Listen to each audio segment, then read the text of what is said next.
What if the Australian accent was not carefully passed down from Britain, but born by accident, inside a brutal colony at the edge of the world? In 1788, ships full of British convicts reached Sydney Cove. They carried poverty, crime, fear, punishment, and dozens of different voices from across Britain and Ireland. But what came out of that colony was not London English. It was something stranger, sharper, flatter, more defiant. And the real twist? It may not have been the adults who created the Australian accent. It may have been their children. Because when the first fleet arrived on the shores of Australia, it did not just bring prisoners. It brought a storm of broken voices. Voices from alleys. Voices from farms. Voices from ports. Voices from jails. Voices from Ireland, London, the Midlands, and the poor streets Britain wanted to forget. And when those voices were trapped together under a burning new sky, far away from the motherland, something began to change. Something no governor ordered. Something no king approved. Something no one could stop. A new voice was being born. And it did not sound like London. Not anymore. Most people hear the Australian accent today and think it is just a funny version of British English. A British accent left out in the sun too long. A relaxed voice from beaches, barbecues, cricket fields, and dusty roads. But that is the clean version. That is the safe version. The real story is darker. Because the Australian accent did not begin in comfort. It began in exile. It began with chains. It began with ships crossing a dangerous ocean, carrying people who had been thrown away by their own country. Imagine it. The year is 1788. The sea is endless. The air below deck is damp and foul. Men and women lie crowded together, sick, hungry, afraid. Some had stolen food. Some had stolen clothing. Some had done worse. Some are barely more than children. Britain called them criminals. But many of them were also poor, desperate, hungry, unwanted. And now they were being sent to a land most of them would never leave. They were not sailing toward a dream. They were sailing toward punishment. And every night, beneath the sound of waves and timber, you would have heard them speaking. But not with one voice. One man curses in a London street accent. A woman prays with an Irish rhythm. A sailor shouts in a hard coastal dialect. A guard gives orders in a clipped military tone. A prisoner from the countryside speaks in sounds another prisoner barely understands. This was not one Britain. This was many Britons, broken into pieces, thrown into the same wooden prison. And when that prison reached the other side of the world, those pieces did not stay separate. They collided. Sydney Cove was not a polished city. It was mud, tents, hunger, fear, and hard labor. There were no grand boulevards, no old churches standing for centuries, no familiar streets where people could protect the accent of their village or class. The old world had been cut away, and in that raw place, language began to lose its borders. A child born there would not hear just one way of speaking. They would hear everything. They would hear the rough speech of convicts, the barked commands of soldiers, the softer words of mothers trying to survive, the sharp jokes of workers, the whispers of people who still dreamed of home. And because children are not careful historians, they did not preserve each accent perfectly. They blended them. They smoothed them. They chose what worked. They dropped what did not. Without knowing it, they became the first true makers of a new colonial sound. That is the part most people miss. The convicts brought the ingredients, but the children may have cooked the accent. They were born in a place their parents still saw as punishment. But to them, it was home. They had never walked through London fog, never seen an Irish village, never stood in a British marketplace. Their ears belonged to Australia. Their mouths belonged to Australia. And slowly, the sound of the colony began to drift away from the sound of the empire. This is why the Australian accent sounds nothing like modern London, because it was never copied from modern London. It came from older voices, working voices, lower-class voices, regional voices, voices that Britain did not celebrate, voices that polite society often looked down on. In a strange way, the Australian accent carries the ghost of people Britain tried to silence. That is what makes it powerful. It was not born in the drawing rooms of the rich. It was not born in universities. It was not born from kings, lords, or polished speeches.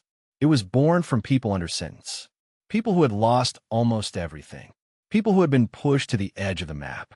And at the edge of the map, their voices survived. But then came another twist. The accent did not just form because people spoke differently. It formed because the colony had to become something different. In Britain, your accent could tell people your class, your region, your education, your place in the social order. A voice could open a door, or close one forever. But in the early colony, the social order was unstable. A prisoner could become a worker. A worker could become a landholder. A soldier could become poor. A convict could raise children who no longer sounded like convicts. The old rules were still there, but they were cracked. And through those cracks, a new voice pushed through. A voice that was less polished, less formal, less obedient. A voice that did not bow as deeply. A voice that seemed to say, I know where I came from, but you do not own me anymore. That is why the Australian accent carries a strange emotional force. It sounds casual, but beneath that casual sound is distance. It sounds relaxed, but beneath that relaxation is survival. It sounds playful, but beneath the humor is defiance. The accent became a kind of mask, a shield, a way of speaking that did not worship the old empire too openly. And that mattered, because Australia was not just far from Britain. It was impossibly far. For the people who arrived there, the ocean was not just water. It was a wall between old names and new lives, a wall between shame and reinvention, a wall between the voice you were born with and the voice your children would inherit. Over time, that wall changed everything.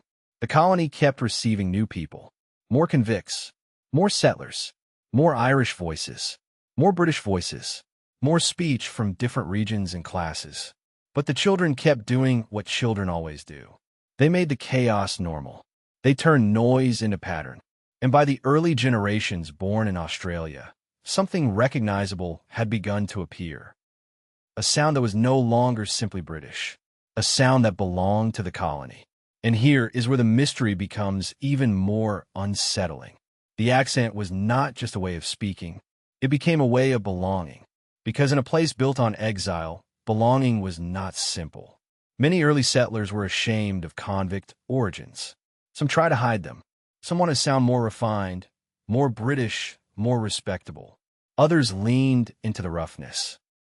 They treated the Australian way of speaking as honest, plain, tough, real. And so the accent split into different faces. There was the broad Australian accent, the one many people think of first. Strong, flat, open, full of swagger. The voice of the bush, the worker, the rebel, the joker who laughs in the face of danger. Then there was the general Australian accent, more common, more everyday. The voice heard in schools, homes, streets, offices, television, and ordinary life. Still Australian. Still distinct, but less extreme. And then there was the cultivated accent, the one closer to British speech. More careful, more upper class, more polished. For a long time, this cultivated voice carried status. It sounded educated to some, respectable, official, but it also sounded to others like surrender, like someone was still trying to please Britain from across the sea. So even inside Australia, the accent became a battlefield, not with guns, but with vowels, with rhythm, with the way a person said a simple word. Because every accent carries a hidden message. It tells people where you are from, but also who you wish to be. And Australia was still asking that question. Was it a British colony? A prison wound? A new nation? A rough experiment? A home? A place of shame? Or a place of rebirth? The accent held all of those answers at once. But there's another reason Australian English sounds so different from London today. And it is one of the easiest things to forget. London changed too. When people ask, why does Australian not sound like London? They imagine London as a fixed thing, as if the London of 1788 is the same as the London of today. But language never stands still. London kept changing. Its people changed. Its class system changed. Its migration changed. Its slang changed. Its streets changed. Its sound changed. So Australian English was not moving away from a frozen London. Both voices were moving, but they were moving in different worlds. One kept evolving inside Britain. The other evolved across the ocean, under different skies, shaped by different pressures, different shame, different pride, different myths. That is why Australian English can feel familiar and foreign at the same time. It is like hearing a cousin whose family left generations ago. You recognize something old, but has been transformed. It carries a family resemblance, but it does not belong to the old house anymore. And then there is the land itself. Now, no serious story about Australia can pretend the land was empty. Before the first fleet arrived, Aboriginal peoples had lived there for tens of thousands of years. They had their own languages, their own law, their own memory, their own sacred relationship with country. So when British voices arrived, they did not arrive into silence. They arrived into a world already full of ancient voices. And that is the darker truth behind this story. The birth of the Australian accent happened inside a much larger history of colonization, a history of displacement, a history of violence, a history where one set of voices grew louder while many older voices were pushed aside. That does not make the accent less fascinating. It makes it more haunted, because every national voice has ghosts inside it, and the Australian accent carries more than convict slang and British dialects. It carries the sound of a new society forming on top of an older world.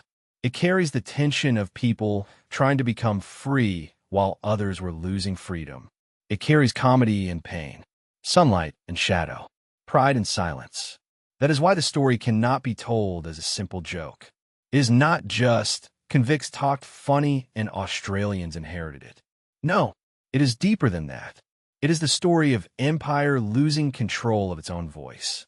Britain sent people away to punish them. But those people helped create something Britain could not fully claim. A new sound, a new identity, a new way of being heard. And perhaps that is the most powerful part. The Australian accent was accidental. But once it existed, it became meaningful. It became a sign that distance had changed the children of the colony. It became proof that the empire's unwanted people had not simply vanished. They had spoken, their children had spoken, and their voice had survived. Think about that for a moment. A government can build prisons. It can write sentences. It can send ships across the ocean. It can rename places. It can command bodies. But it cannot fully control what children do with language. It cannot stop a new accent from forming in playgrounds, kitchens, docks, farms, and streets. It cannot stop a punished people from becoming ancestors. It cannot stop a voice from escaping. That is what happened in Australia. Not in one dramatic moment. Not with one person. Not with one sentence. But slowly, quietly, over years. A child repeated a word differently. Another child copied it. A family kept it. A street normalized it. A generation carried it. And then one day, the colony no longer sounded like the place that had created it. The accent had crossed an invisible line, and there was no going back. That is why the Australian accent still feels so strong today. It is not only the sound, it is the attitude hidden inside the sound. The informality, the humor, the refusal to sound too impressed, the suspicion of people who act superior, the warmth of calling someone mate, the sharpness of turning pain into a joke. The strange musical pull of vowels that seem to stretch toward the horizon. You can hear a whole history inside it. The ships, the chains, the laughter, the dust, the mothers, the children, the guards, the workers, the shame, the rebellion, the country becoming itself. And still, the mystery remains. Did British convicts create the Australian accent? Yes, but not alone. They planted the raw material. Their voices were the broken stones. But the accent was built by the colony, by distance, by class, by children, by survival, by the need to belong somewhere new. And that is why it sounds nothing like London. Because it was never just London. It was London mixed with Ireland, mixed with regional Britain, mixed with prison yards, mixed with working-class streets, mixed with ocean distance, mixed with colonial childhood, mixed with the desire to stop being only what Britain said you were. In the end, the Australian accent is not a failed British accent. It is not a damaged copy. It is a living record of separation. It is what happens when history tears people from one world and forces their children to build another. It is what happens when punishment becomes population, when exile becomes home, when shame becomes identity, and when voices that were meant to disappear become impossible to ignore. So the next time you hear an Australian say mate, listen closely. Do not just hear the casual sound. Hear the ocean behind it. Hear the creak of the ships. Hear the prisoners below deck. Hear the children running through the first rough streets of the colony. Hear the old British voices breaking apart. Hear a new voice rising from the dust. Because the Australian accent is more than an accent. It is a ghost story, a survival story, a rebellion hidden in plain sound. It was born from exile, shaped by children, haunted by colonization, and carried into the modern world by millions of people who may not know that every word they speak contains an echo of Britain's unwanted voices, an echo of a land already ancient, an echo of a colony that learned to sound like itself. And maybe that is the final revelation. Britain sent convicts to the end of the world to erase them. But instead, they helped create one of the most recognizable voices on Earth. If this changed the way you hear the Australian accent, like the video, subscribe, and tell me in the comments. Which accent mystery should we uncover next?